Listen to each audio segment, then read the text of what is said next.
আল্লাহ নবী সাল্লাল্লাহু আলাইহি সাল্লাম বলেন, কোন বান্দা যখন গুনাহ ছেড়ে দিয়ে তওবা করে আল্লাহর দিকে ফিরে আসে, আল্লাহর কসম নবী বলেন আল্লাহ তাআলা সবচেয়ে বেশি খুশি হন।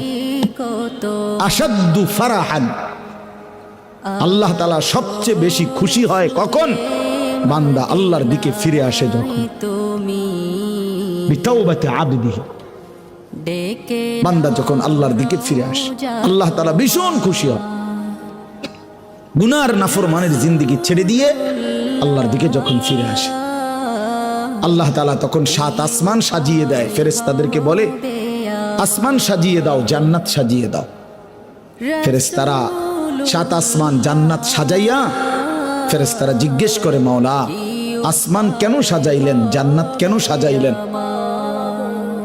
তো আল্লাহ তাআলা বলে, আসলাহাল আবদু মাওলাহু, শোনো, আজ এক গোলাম যে তার মনিবকে ছেড়ে চলে গেছিল অনেক দিন, আজ সেই ভেগে যাওয়া গোলাম তার মনিবের সাথে সম্পর্ক ঠিক করে ফেলছে। আমার এক গোলাম আজ অনেক দিন আমারে ভাইগা গেছিল, সেজদা দেয় নাই, আমার হুকুম মানে নাই, পায় অনেক দিন থেকে আমার থেকে দূরে ছিল, আজ সে আমার কাছে ফিরে আসছে। আমার গোলাম আমার কাছে ফিরে এসেছে,